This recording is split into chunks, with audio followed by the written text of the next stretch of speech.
जय हिंद साथियों। आज मैं जो टॉपिक आपके साथ लेकर हाजिर हुआ हूँ वो टॉपिक है अक्षांश और देशांतर रेखाएं। लेकिन उनको पढ़ने का तरीका अलग होगा, क्योंकि आपने थंबनेल पर देखा होगा कि आज हम खरबूज के माध्यम से पृथ्वी को जानने की कोशिश करेंगे। जैसा कि आप देख रहे हैं करंट टाइम में मेरे हाथ में देखिए एक ये खरबूज रखा हुआ है, जिस पर नेचुरली अगर कहें देशांतर रेखाएं बनी होती हैं, लेकिन मैंने इसमें जो है ये जो अक्षांश रेखाएं हैं, शायद आपको दिख रहा होगा, देखिए अक्षांश रेखाएं इसमें मैंने क्रिएट की हैं। ठीक है, आप देख रहे होंगे इसमें। तो अगर आपसे कहा जाए, मतलब आपको देखकर पानी आ रहा है मुंह में कि हाँ सर खाया जाए, आप सोच रहे होंगे कि कमेंट्स करें सर इसे कब खाया जाए कब काटा जाएगा, तो हाँ हाँ परेशान मत होइए, वीडियो बन जाए पूरी, इसको फिर बांटा जाएगा, फिर बांट करके खाया जाएगा। ठीक है, लेकिन पहले पढ़ाई कर लेते हैं। ठीक है, तो देखो इसमें क्या है, नेचुरली ये जो देशांतर रेखाएं आपको दिख रही है जो लॉन्गिट्यूड हैं, जो ऊपर से नीचे की ओर आ रही है लॉन्गिट्यूड। लेकिन जो ये बनी हुई है ये क्या है, जो मैंने इनको बनाया है, क्रिएट किया है, ये लेटीट्यूड है। इंग्लिश में इन्हें बोलते हैं अक्षांश यानी लेटीट्यूड, अक्षांश रेखाएं जो लेटी हुई हैं, तो ये लेटीट्यूड है। लॉन्गी जो लंबी लंबी रेखाएं आ रही है वो लॉन्गिट्यूड है। ठीक है, अब समझना इस चीज को, बहुत ध्यान समझना। ये यानी कि अक्षांश देशांतर रेखाएं हमें समझ लेना है, और पृथ्वी के भीतरी यानी कि आंतरिक जो उसकी संरचना है उसको भी आज हम इसको जब भी कट करेंगे तो इसको उसके माध्यम से भी हम समझ लेंगे। ठीक है, अब देखो होता क्या है कि जब ये पृथ्वी थी, जैसे कहते हैं ना पृथ्वी नारंगी की तरह गोल है, या कह सकते हो आपकी खरबूज की तरीके है, या गोल ऐसे जैसे बोल सकते हो आप। ठीक है, तो जब पृथ्वी गोल है यानी कि जाहिर सी बात है, तो इन पर ये रेखाएं खींची तो थी नहीं, ये रेखाएं खींची गई हैं। तो ये रेखाएं खींची किसने, यानी कि पृथ्वी पर काल्पनिक रेखाएं किसने खींची हैं? तो आप एक नाम जानते हैं जिसका नाम है इराटोस्थनीज। मेगास्थनीज की बात नहीं कर रहा हूं मैं, इराटोस्थनीज की बात कर रहा हूं। उन्होंने इस काल्पनिक रेखाओं को खींचा, इस पर पृथ्वी पर खींचा। अब उन्होंने जब इसको गोला एक मानते हुए, यानी पृथ्वी गोल है, तो भाई गोला जो होता है वो 360 डिग्री का होता है। तो एक एक डिग्री पर इन्होंने क्या काम किया, लॉन्गिट्यूड रेखाओं को खींच दिया। अब लेटीट्यूड रेखाओं की बात की जाए तो एक रेखा बीचों बीच जो पृथ्वी को बराबर भागों में बांटती है वो रेखा भूमध्य रेखा कहलाएगी। इसे इक्वेटर कहा जाता है, भूमध्य रेखा। अब बात करते हैं कि पृथ्वी की, जैसे ये छोटा सा मैंने जो बना क्रिएट कर रखा है, देखो इसमें हम क्या करते हैं, इसको थोड़ा सा पिंच करते हैं और आपको दिखाते हैं कि मूव कैसे होती है, मूव ऑन। आप देखिए यहाँ पे ध्यान से, हाँ ये ठीक है। अब पृथ्वी की जो ये थोड़ा अक्षीय जो झुकाव है, ये जो झुकाव के कारण जो पृथ्वी झुक गई है, तो अब जितना झुकी हुई पृथ्वी है, जो भी ग्रह, आपके ज्योग्राफी वाले गुरु जी ने यानी कि ओपी सर ने आपको बताया होगा कि किसी भी ग्रह का अक्षीय झुकाव ही उसकी कर्क रेखा और मकर रेखा तय करती है। तो पृथ्वी के अक्षीय झुकाव 23.5 डिग्री जो है, तो वही कर्क रेखा और मकर रेखा बनती है। आप देखिए रेड कलर का कर्क रेखा मैंने डिसाइड किया है, ये भूमध्य रेखा ग्रीन कलर में है, बाकी जो और भी जो आपके लैटिट्यूड हैं वो ब्लू रंग से दिखाए गए हैं। ठीक है, अब ये झुकाव है, तो इसी झुकाव का पृथ्वी रोटेट करती रहती है, पृथ्वी ऐसे घूमती रहती है, मूव ऑन होती रहती है। अब यहाँ पे आप बात आती है कि ये जो अक्षांश रेखाएं हैं ये कुल कितनी है, इनकी कुल संख्या कितनी है? तो अक्षांश रेखाओं की कुल संख्या जो है, ये जो भूमध्य रेखा के ऊपर 90 और भूमध्य रेखा के नीचे 90। लेकिन जो मेरे सिविल के छात्र जो बैठे हैं, जो प्यारे बंधु हैं, वो ये जान लें कि सिविल में ऊपर की जो एक लास्ट जो पॉइंट डॉट है और नीचे का डॉट है, जो जिसे कहते हैं ध्रुवों पर जो बनता है, उसे माना नहीं जाता है। वनडे एग्जाम्स कहता है 90 प्लस, इधर मतलब नहीं कि 90 के ऊपर जो है ये भूमध्य रेखा के ऊपर 90, नीचे भी 90, तो 180 प्लस 1 मानता है। लेकिन सिविल ऐसा नहीं है, सिविल एक रेखा ऊपर कम एक रेखा नीचे कम, क्योंकि बिंदु और रेखा में अंतर होता है। दो बिंदुओं के बीच की दूरी को रेखा कहा जाता है, शायद आपने हाई स्कूल में ज्यामिति में ये पढ़ा होगा इसको। चलिए अब आगे बढ़ते हैं। तो अब यहाँ पे एक प्रश्न बनता है कि इन अक्षांश रेखाओं के बीच की दूरी क्या होती है? तो अक्षांश रेखाओं के बीच की दूरी 111 किलोमीटर होती है, लेकिन जैसे जैसे अक्ष की ओर हम बढ़ते जाते हैं इनमें वेरिएशन आता जाता है, इनमें वेरिएशन होता रहता है, ये फिक्स नहीं मिलेंगी।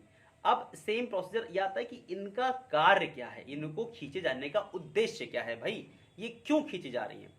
तो आप जानते हो कि भारत की जो, अगर कहें भारत का जो क्षेत्रीय विस्तार है, कितने अक्षांश और कितने देशांतर में भारत का विस्तार है, तो अक्षांश की बात करते हैं तो नीचे यानी कि तमिलनाडु से अगर नीचे देखा जाए तो 8 डिग्री 4 मिनट से लेकर के ऊपर 37 डिग्री 6 मिनट तक हमारा ये विस्तार अक्षांशीय आता है। ये अक्षांशीय विस्तार है। तो हम किसी भी प्लेस, किसी भी देश को पर्टिकुलर उसको डिसाइड करने के लिए, उसके एक लोकेशन को ट्रैक करने के लिए हम इसकी सहायता लेते हैं।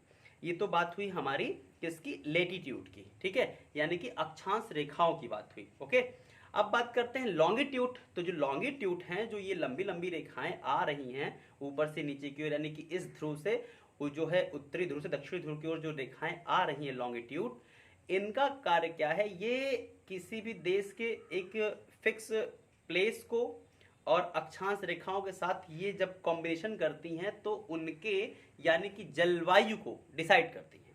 अक्षांश रेखाएं मुख्यतः अगर देखा है जलवायु के लिए, मतलब सबसे ज़्यादा उनका जो वर्क है वो जलवायु का है और प्लेस का। तो ये देशांतर और अक्षांश रेखाओं का जो मुख्य कार्य है वो किसी भी देश की जलवायु, उसके लोकेशन और उसके प्लेस को एक दर्शाने का माध्यम है ये। अब जो लॉन्गिट्यूड रेखाएं हमारी हैं, जो देशांतर रेखाएं हैं, इनकी संख्या कुल कितनी है, तो इनकी संख्या अगर हम बात करते हैं तो गोला होता है ये 360 डिग्री का, एक एक डिग्री पर है तो जाहिर सी बात 360 होगा। लेकिन कुछ बच्चों में यहाँ कन्फ्यूजन होती है, अभी मैं बताता हूँ आपको कन्फ्यूजन क्या होती है। मैं एक व्हाइट पेपर लेता हूँ और व्हाइट पेपर के माध्यम से बताता हूँ। देखो होता क्या है, ये व्हाइट पेपर मैंने लिया तो जब ऐसे था तो ये जो रेखाएं हैं, जैसे कि अभी आपने क्या किया था, एक यहाँ पे वृत्त बनाते हैं, फिर समझाते हैं आपको वृत्त के माध्यम से। ये देखिए, ठीक है, शायद गोला अच्छा बन गया है क्या, हाँ गोला तो भाई बहुत अच्छा बन गया है। तो अब देखो देखो ध्यान समझना, यहाँ पे जो ये रेखा है हमारी, ये भूमध्य रेखा है, ठीक है, ये भूमध्य रेखा हमारी हो गई, ठीक है। अब भूमध्य रेखा के बाद यहाँ पे देखिए एक आती है ये कर्क रेखा, ठीक है, ये भी हमारी हो गई कर्क रेखा, कर्क रेखा हो गई। अब हम बात करते हैं, ढेर सारी कर्क रेखा खींचते चले जाते हैं, ठीक है। ये जो कर्क, ये कर्क रेखा मैं बोल रहा हूँ, ये मतलब अक्षांश रेखाएं, लेटीट्यूड ढेर सारी खींची चली जा रही, ठीक है। अब देखना इनके देखना, अब इनके कार्य से अभी आपको समझ में आ जाएगा कि कैसे मैं बोल रहा था कि कंफ्यूजन क्या होती है छात्रों में और कैसे छात्र कंफ्यूज होते हैं। क्योंकि जब तैयारी का दौर था तो ये कंफ्यूजन बहुत था, हम लोगों के अंदर भी कंफ्यूजन रहता था कि कैसे क्या किया जाए। ये हमने खींची एक लॉन्गिट्यूड, ठीक है, थोड़ी तिरछी हो गई है, कोई बात नहीं। अब बात करते हैं लॉन्गिट्यूड के लिए, ये हमने लॉन्गिट्यूड बना दी। देखिए आपको अभी खरबूजा दिखने लगेगा कि एक सर ने खरबूजा तो बनाया था, ये खरबूजा बन भी गया। अब देखो ध्यान से, ठीक है, समझना बहुत ध्यान से इसको, बिल्कुल। आपने देखा यहाँ पे कि मैंने कहा आपसे कि जो अक्षांश रेखाएं हैं, अक्षांश रेखाएं यानी कि जो ये रेखा आपकी है, ये भूमध्य रेखा है, ठीक है, डार्क है भूमध्य रेखा, ये 0 डिग्री पर है, ये 23.5 डिग्री पर है, ये 23.5 डिग्री पर है, ये नॉर्थ है, ये साउथ है। यानी कि भूमध्य रेखा के ऊपरी भाग को नॉर्थ हेमिस्फीयर और निचले भाग को साउथ हेमिस्फीयर बोलते हैं, उत्तरी गोलार्ध, दक्षिणी गोलार्ध, ठीक है। और जो हमारा ये जो जीएमटी रेखा है, इस रेखा की यानी कि ठीक अगर हम बात करते हैं तो ये पूर्वी गोलार्ध और ये पश्चिमी गोलार्ध में आता है, ठीक। अब हमने आपसे कहा कि इस रेखा के ऊपर 90 रेखाएं और इसके नीचे 90 रेखाएं, तो बच्चा हमारा क्या करता है, वो करता है 90 + 90 यानी कि इक्वल टू 180, और ये भी रेखा तो होनी चाहिए तो +1 उसे वो लिख लेता है। इसलिए कहता है कि अक्षांश रेखाओं की कुल संख्या कितनी होती है, 180 + 1। अब ठीक उसी प्रकार यहाँ पे देशांतर रेखाओं की बात करते हैं, तो एक रेखा तो ये हो गई, इसके यानी कि जो ये रेखा आ रही है बीचों बीच से, जो आपकी रेखा आ रही है ये रेखा, इस रेखा के इधर 180 रेखाएं और इसके इधर 180 रेखाएं, ठीक है। तो कितनी होगी भैया, 360। तो जो नया छात्र है वो कहेगा सर बीच वाली को काउंट करो, उसको भी तो काउंट करो सर, उसको क्यों छोड़ रहे हो, इसमें आपने काउंट किया उसमें क्यों छोड़ रहे हो। तो भैया ये समझो पहले, अब इस पेपर की जरूरत पड़ती है जैसे ये वृत्त है, तो वृत्त को जब हमने ऐसे कर रखा है, ठीक है, सपोज दैट ये रेखा है और साइड की ये रेखाएं हैं, ठीक है, ये रेखाएं हैं, तो ये देशांतर रेखाएं, लॉन्गिट्यूड, ठीक है, लॉन्गिट्यूड को जब हम दोनों को फोल्ड करेंगे और दोनों रेखाओं को जब ऐसे मिलाएंगे तो ये दोनों रेखाएं आपस में जुड़ जाएंगी। जब जुड़ जाएंगी तो यहाँ पे दो दो देशांतर रेखा मिलकर के एक रेखा बन गई। तो यहाँ पे किसी भी प्रकार से +1 करने की जरूरत ही नहीं है। अगर आपको ये नहीं पता है कि गोला 360 डिग्री का होता है तो ये प्लस करने की जरूरत ही नहीं है, ठीक है। अब बात करते हैं यहाँ पे कि ये जो दूरी मैंने बताई थी ये 111 किलोमीटर थी। अब जो ये दूरी है, इनके बीच की दूरी है 111.39 के आसपास होती है, लेकिन ये फिक्स नहीं होती है। यहाँ पे ज्यादा है, यहाँ पे ज्यादा मिलेगी, यहाँ पे कम मिलेगी, फिर ये फिक्स नहीं होती है, ये समझ लीजिएगा, ठीक है। अब बात होती है यहाँ पे, ये तो चलो हमको एक नॉर्मल तरीके से समझ में आ गया कि ये चीज क्या है, लेकिन अभी जो मेन प्रश्न यहाँ से निकलना शुरू होते हैं वो ये होते हैं कि जो ये ये जो 0 डिग्री है ये GMT रेखा है, GMT रेखा, ठीक है। इसके इधर कितने डिग्री पे, यानी इधर कहते हैं 180, इधर कहते हैं 180, जस्ट इसके ठीक पीछे 180 डिग्री रेखा वो जो होती है वो तिथि रेखा होती है, ये टाइम लाइन है, ठीक है, इसे बोलते हैं टाइम लाइन, यानी कि ये पूरे विश्व को टाइम के लिए दर्शाती है। लंदन के ग्रीनविच मीन सिटी से होकर गुजरती है, इसलिए इसका नाम GMT रेखा रखा गया है। अब बात ये होती है कि ये जो रेखा है, ये रेखा कैसे GMT रेखा है, ठीक है। किसी भी देश को कोई देशांतर रेखा बीचों बीच से अगर काटती है तो वो उस देश का मानक समय रेखा कहलाती है, यानी कि मानक उसे बोलते हैं टाइम लाइन। जैसे भारत को अगर बीचों बीच से काटने की बात कहें तो 82.5 डिग्री जो रेखा है, जो उत्तर प्रदेश के इलाहाबाद के नैनी से होकर गुजरती है, वो भारत के बीचों बीच से होकर गुजरती है, इसलिए भारत का वो क्या कहलाती है, मानक समय रेखा कहलाती है। इसी प्रकार अगर हम बात करें तो 1992 के आसपास अगर बात किया जाए, जब रूस का पुनर्गठन किया गया तो रूस में 11 ऐसी रेखाएं थी जो रूस को बांटती थी, क्योंकि रूस बहुत बड़ा, जानते हैं, क्षेत्र में सबसे बड़ा देश है वो, और जगह जगह उसके उपनिवेश हैं, तो कहीं कोई और रेखा, कहीं कोई और रेखा, कहीं कोई और रेखा काटती है, तो इस प्रकार उस देश में 11 रेखाएं हैं। अब अगर हम बात करते हैं, यहाँ पे आते हैं, अगर हम बात करें कनाडा की और अमेरिका की, तो अमेरिका और कनाडा में अगर कहा जाए तो कनाडा में 6, अमेरिका में 9 अगर देखा जाए, उनका भी क्षेत्रफल के हिसाब से देखा जाए तो वहां पे भी ऐसी ही दिक्कतें आने लगती हैं कि अलग अलग टाइम है। ये तो हमारे मानक समय की बात रही, लेकिन ठीक इसके पीछे जो हमारा इंटरनेशनल जो हमारा डेट लाइन है, यानी जो तिथि रेखा है, उसकी हम बात करें तो उसमें पूछा जाता है प्रश्न कुल कितने मोड़ हैं, तो उसमें कुल 8 मोड़ हैं, क्योंकि उसको जब उसको हम खींच रहे थे तो ये क्या गया भाई, कौन सा देश अंदर रहेगा, कौन सा देश बाहर रहेगा। जिस देश में अगर रेखा वो देश में गुजर गई तो वो पूर्वी और पश्चिमी को डिसाइड करता है कि पूरब में रहोगे तो आप एक दिन प्लस में रहोगे, पश्चिम में रहोगे एक दिन माइनस में रहोगे। क्योंकि आपको पता है ना, ये जो हमारा जो है मतलब एज जस्ट लाइक अर्थ, इसे हम बोल सकते हैं, यानी कि पृथ्वी मान लेते हैं इसको हम। तो जो एक देशांतर रेखा आप देख रहे हैं, तो देखिए इधर से प्रकाश आ रहा होगा, तो एक देशांतर रेखा यानी कि प्रकाश इस पे पड़ रहा है, तो जब ये पृथ्वी हमारी मूव करती है पश्चिम से पूरब की ओर, तो जब ये घूमती है तो सामने वाली रेखा यानी कि इस देशांतर से इस देशांतर आने में पृथ्वी को 4 मिनट लगते हैं। 4 मिनट में पृथ्वी एक देशांतर की दूरी तय करती है, पार करती है वो, ठीक है, समझना यहाँ पे। तो जब वो पार करती है तो इसी प्रकार वो ऐसे धीरे धीरे रोटेट होते घूम रही है, तो जाहिर सी बात है वो क्या करेगी कि भाई 1 घंटे में कितने देशांतर की दूरी तय करेगी भाई, 4 मिनट में 1, तो 4 को डिवाइड टू 60, यानी कि 60 1 घंटे में कितने मिनट होते हैं, 60 मिनट होते हैं, तो 60 से डिवाइड करोगे तो आएगा 15, यानी 15 देशांतर की जो रफ्तार है पृथ्वी की, 1 घंटे में 15 देशांतर पृथ्वी मूव करती है। यानी कि कहा जाए तो 360 है, 360 को पार करने में वो 24 घंटे का समय लेगी, 12 पश्चिमी को, 12 पूर्वी को, ठीक है। आप समझिएगा, जैसे सपोज दैट हमारे और अमेरिका के समय के बीच में 10 घंटे का अंतर है, तो अगर हमारे यहाँ अभी करंट टाइम में देखा जाए जो समय हो रहा है तो उनके यहाँ रात हो रहा होगा, लेकिन हमारे यहाँ आज 29 अप्रैल हो चुका है। हम 29 अप्रैल की अगर हम बात करें तो अभी दोपहर के 3-4 बज रहे हैं हमारे, तो वो ठीक है। अगर हम बात करें तो अगर इसको देखते हैं कि 29 है या जो भी हमारे यहाँ डेट है उसको अगर लेके चले, तो अमेरिका में क्या आज 29 है, 29 नहीं होगा, 28 होगा। हमारे यहाँ आज 30 जब होगा तब उनके यहाँ 29 होगा। समझ रहे हैं आप इसको, कि एक दिन वो हमसे पीछे चलते हैं। क्यों चलते हैं? क्योंकि वो पश्चिम है, वो पश्चिम में है, पश्चिम से पृथ्वी पूरब की ओर घूमती है, सूर्य पूरब में निकलता है, हम पूरब में हैं, तो हमारे यहाँ पहले होता है, सुबह होती है। और इसी प्रकार से हम उनसे यानी कि आगे चलते हैं। जैसे आपने कहा ना कि भारत 5.5 घंटे आगे है, तो 5.5 घंटे आगे कैसे है भाई? तो 5.5 घंटे आगे की बात करते हैं। एक देशांतर को पार करने में 15 जो है, एक देशांतर को पार करने में 4 मिनट का समय लगता है, तो 1 घंटे में कितने देशांतर? 15 देशांतर पार करती है पृथ्वी।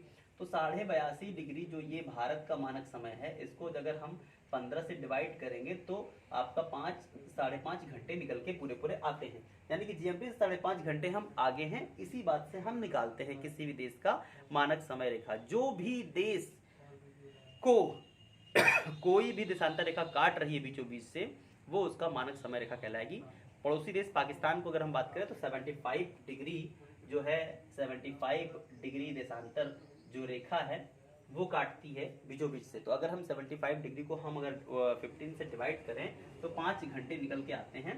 5 घंटे जीएमटी से पाकिस्तान आगे है, हम उससे, पाकिस्तान से हम उससे आधा घंटे आगे हैं। ठीक है, इतनी बात समझ में आ गई दोस्तों। अब यहाँ पे 2-3 प्रश्न ऐसे बनते हैं कि जब ये रेखा यानी कि ठीक इसके पीछे 180 डिग्री जो है इंटरनेशनल तिथि रेखा जो है, उस रेखा से डिसाइड किया जाता है कि जब कोई देश पश्चिम से पूरब की ओर यात्रा करता है तो उसकी यात्रा तिथि में 1 दिन की कमी होती है। लेकिन जब कोई पूरब से पश्चिम की ओर यात्रा करता है तो उसके में 1 दिन की कमी की जाती है। यहाँ पे वृद्धि, यहाँ पे कमी, समझना, पश्चिम से कोई पूरब की ओर आ रहा है तो 1 दिन की वो वृद्धि करेगा, और पूरब से कोई पश्चिम की ओर जा रहा है तो 1 दिन की वो कमी करेगा। जैसे अमेरिका है और ये इंडिया है, ठीक है। अब अमेरिका और इंडिया है, तो इंडिया से हमें अमेरिका जाना है, तो अमेरिका अगर हम जा रहे हैं तो अमेरिका 1 दिन पीछे चल रहा है, ना 10 घंटे पीछे है वो। तो 10 घंटे पीछे, जाहिर सी बात है हमारी फ्लाइट जब वहाँ पहुंचेगी, तो जब हमारी फ्लाइट लैंड करेगी तो वहाँ पे क्या होगा, वहाँ पे पता चला आज 29 ही होगा, ठीक है, ये होगा उसके यहाँ। लेकिन अगर वहाँ से कोई 29 को चला और हमारे यहाँ आ रहा है तो हमारे यहाँ 30 होगा आज, क्या हमारे यहाँ 30 है, तो 30 डेट वो रखी जाएगी, ठीक है।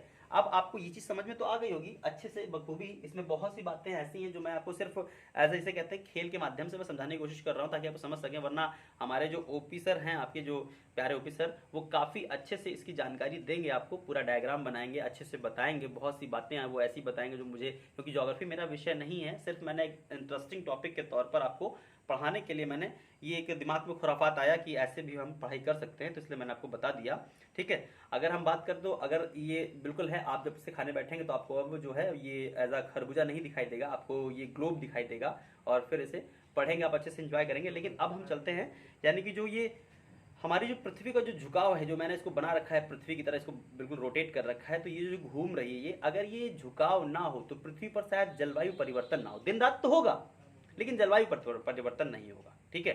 पृथ्वी का अगर अच्छी झुकाव ना हो तो जलवायु परिवर्तन बिल्कुल नहीं होगा। अगर स्टेट बिल्कुल पृथ्वी होती तो दिन रात होते, लेकिन जलवायु परिवर्तन नहीं होता, ठीक है। अब हम चलते हैं इसके अगर बात करते हैं कि इसकी आंतरिक संरचना पे अगर हम गौर करें तो आंतरिक संरचना पे देखते हैं। अब कट करते हैं, ठीक है, खाने की बारी आ गई है, तो बहुत सावधानी से, ठीक। चलिए देखिए, अगर इसकी बात करते हैं तो ये रहा, और पृथ्वी की भूमध्य रेखा से बीचों बीच से अगर इसको हम कट करते हैं तो ये मैंने कट कर दिया। अब देखिए ये जो भाग निकल कर दिख रहा है आपको, देखिए ऐसे दिख रहा होगा, ऐसा शेप में दिख रहा होगा, तो ये जो भाग, ये जो आपका निकल के आया है, ये एज आ आपको व्हाइट बोर्ड पे जब बनता है ये, तो ऐसे बनता है। मैं दिखाता हूँ आपको, देखिए 1 मिनट।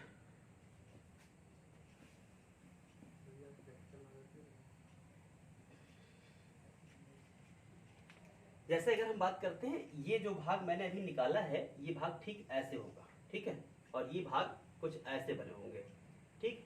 यही भाग पृथ्वी को 3 भागों में, हम पृथ्वी के जो ये जो कट भाग मैंने निकाले थे, ये जो मैं आपको दिखा रहा था, जो ये भाग था, तो ये पृथ्वी का देखिए। अब इसमें जो आप कह सकते हैं मैग्मा, लावा, ये तमाम चीज़ें हैं जो पृथ्वी की चीज़ें भरी हुई हैं, जो क्योंकि पृथ्वी जब आंतरिक संरचना पढ़ते हैं तो भूकंप है, ज्वालामुखी है, और इसका घनत्व है, इसका ताप है, इसका दाब है, यही प्रमुख चीज़ें होती हैं। तो इन्हीं चीज़ों से हम इसके अध्ययन को करते हैं। तो अगर आप देखो ध्यान से, सॉरी गाइज, हाँ, अब इसको अध्ययन को ध्यान से देखते हैं तो ये 3 भागों में बटा हुआ है। तो पृथ्वी का जो ये पहला भाग है, इसकी अगर हम बात करते हैं, गहराई जो होती है वो 34 किलोमीटर से लेकर के, सॉरी 34 किलोमीटर से लेकर के 100 किलोमीटर तक ये होती है, और इसे हम बोलते हैं भूपर्पटी बोला जाता है, भूपर्पटी, ठीक है, ये भूपर्पटी है। अब बात करते हैं भूपर्पटी जो ऊपरी भाग था, जो ये मैं बता रहा था आपको, जो ये भाग था, ये भाग जो ये ऊपरी भाग है, ठीक है, ये जो इसका जो ऊपरी भाग है, इसको 3 भागों में बांट लें अगर, ये जो ये भाग है, ये भाग है और नीचे वाला भाग। तो ऊपरी भाग जो है, जो 34 किलोमीटर के एरिया के आसपास होता है, तो उसमें क्या होता है कि इसमें जो है सिलिका की मात्रा ज्यादा होती है, ठीक है, सिलिका की मात्रा ज्यादा होती है और इसमें एल्युमिनियम होता है, क्योंकि आपने पढ़ा होगा कि पृथ्वी में कौन सी धातु सर्वाधिक मात्रा में पाई जाती है, तो वो है एल्युमिनियम। आपको पता होगा तो ये कहाँ पाई जाती है, एल्युमिनियम का जो जो क्षेत्र है वो सिर्फ 100 किलोमीटर तक ही है, क्योंकि पृथ्वी की त्रिज्या जब पूछी जाती है तो त्रिज्या यानी कि त्रिज्या तक भी पहुंचते हैं, और त्रिज्या आपको याद करना बिल्कुल आसान हो जाएगा। अब 100 से लेकर के 2900 यहाँ पे जो 2900 किलोमीटर जो ये है, ये आपका जो भाग होता है इसे बोलते हैं मेटल भाग बोलते हैं, ठीक है। ये mg में पूरा कन्वर्ट होता है, इसमें mg भरा होता है, mg ज्यादा मात्रा में मिलता है हमको। लेकिन अब ये 29 से लेकर के यहाँ तक की जो दूरी है, ये यहाँ तक, यहाँ से लेकर के यहाँ तक की दूरी, ये दूरी, ये जो दूरी है इसकी बात करते हैं, और यहाँ से पूरी इसकी दूरी, लेकिन ये इतनी सिर्फ दूरी जो है हमारी है वो है 6370 किलोमीटर। ये पृथ्वी की त्रिज्या को आप ऐसा डिसाइड कर सकते हो, यहाँ से जो शेष दूरी है घटाने के बाद वो दूरी हमारी सिर्फ इसकी दूरी होगी, लेकिन जो त्रिज्या हमारी पूरी है वो पूरी यहाँ से यहाँ तक की त्रिज्या जो है 6370 के आसपास हमारी निकल के आती है ये। अब इस भाग में क्या होता है, इस भाग में निकल की मात्रा ज्यादा होती है और प्लस इसमें Fe होता है, लोहा। तो यानी कि हमारी पृथ्वी में जो मिलने वाली धातुएं अधिक मात्रा में है वो आप देख सकते हो कि सिलिका है, एल्युमिनियम है, मैग्नीशियम है, यहाँ पे आप निकल है और Fe है, ठीक है। अब बात करते हैं जो ये आप भाग देख रहे थे, जिसको ये कट किया गया, जिसको ये निकाला गया, ये जो तिकोना भाग देख रहे हो आप, तो इसमें जो ये आप देख रहे हो मैग्मा, ये जो पृथ्वी की भूपटी परपटी है, इसी पर हम फसलें, इसी पर हम सारी जो खेती है, रहना है, उठना है, बैठना, सब इसी पर, इसी भाग पर होता है, ठीक है। अब यहाँ पे जो ऊपरी भाग है, यानी कि जो ऊपरी क्रस्ट है, ऊपरी क्रस्ट में अगर हम कहें तो सिर्फ 6 इंच, ऊपर से कहें तो 6 इंच जो होते हैं, 6 इंच ही ये जो भाग होगा, ये 6 इंच, यही सिर्फ मृदा कहलाती है, मिट्टी कहलाती है। इसी में सिर्फ हम फसल पैदा करते हैं, और इसके नीचे की यानी फसल पैदा करने के लिए उसे हम मिट्टी नहीं मानते हैं, ये सिर्फ मिट्टी होती है 6 इसमें, ठीक है। अब देखना एक चीज और समझना यहाँ पे, जैसे ये जो पृथ्वी थी, हम जो बोल रहे थे कि बिल्कुल ऐसे है, तो ऊपर देख रहे हो आप बिल्कुल फ्लैट है, ठीक है, नीचे भी देख रहे हो आप बिल्कुल इधर से भी फ्लैट है। अब ठीक होता क्या है, प्रकाश जैसा कि लाइट का आप पड़ रहा है प्रकाश, तो प्रकाश यहाँ पड़ रहा है तो यहाँ दिन है लेकिन यहाँ रात है, लेकिन ऊपरी भाग पर आधे में आप देख रहे हैं रोशनी पड़ रही है, आधे से ज्यादा भाई 1/3 भाग पर रोशनी पड़ रही है, इधर की भाग पर रोशनी नहीं पड़ रही है, तो ये आपका ऐसा समझ सकते हैं नार्वे है, जो इसे कहते हैं ना कि 6 माह दिन 6 माह रात्र, और जिसे कहते हैं रात्रि में सूर्य दिखाई देना, तमाम ऐसे प्रश्न बनते हैं। तो ठीक इसी प्रकार बनते हैं कि जैसे ऐसे करके देखोगे आप तो बिल्कुल आपको समझ में आ जाएगा कि हाँ यार लाइट पड़ रही है, लेकिन इधर लाइट नहीं पड़ रही है, क्लियर है। तो दोस्तों ये जो एक तरीका है, यानी कि जो हमें पृथ्वी को, यानी कि जैसे हमने कहा जीएस को पढ़ने का एक जो पागलपन है, तो वो आप कभी भी किसी भी एक ऐसे कुछ भी खाद्य पदार्थ हुए, बहुत सी, जैसे नींबू है, नींबू को जब लेके चलेंगे तो नींबू से भी पढ़ सकते हैं, आप नींबू से भी पढ़ाई कर सकते हैं, बड़े नींबू, उसमें भी आप देख सकते हो कि हाँ बहुत चीज़ों को हम समझ सकते हैं कि ये यार एज ए कंज्यूम कर लीजिए, माना कि ये पृथ्वी है, और उन चीज़ों पर फिर अपने एक अपना व्यू रखिए, और ये एक प्रैक्टिकली नॉलेज है, इसके बाद तो आप फिर पृथ्वी को भूलने वाले नहीं हो। कई ऐसे प्रश्न हैं जो बिल्कुल भूल ही नहीं सकते हो कि यार इसके बाद क्या होगा, इसमें क्या है, कैसे है और क्यों है, ओके। तो आई होप ये जो आज का जो ये वीडियो है, ये जो खरबूज पर आधारित हमारी पृथ्वी जो हमने आपको पढ़ाया, ये आपको बहुत अच्छा लगा होगा, आपने सराहा इसे काफ़ी, और प्लीज़ इसको बहुत लाइक करिए, कमेंट करिए, शेयर करिए, और अपने कमेंट्स ज़रूर करिएगा कि जैसे ऐसी क्रिएटिविटी चीज़ें हैं जो मैं नई नई चीज़ें बनाने की कोशिश कर रहा हूँ जिसको पढ़ाने की, क्या ये उचित है, आपके अनुकूल है, आप इससे सेटिस्फाई हो, अच्छा है मेरा प्रयास या नहीं है, एक दिशा में जा रहा है या नहीं जा रहा है, तो प्लीज़ थोड़े से मनोबल को बढ़ाइए और मुझे बताइए, ओके। तो आज के लिए इतना ही दोस्तों, ठीक है, जय हिंद साथियों।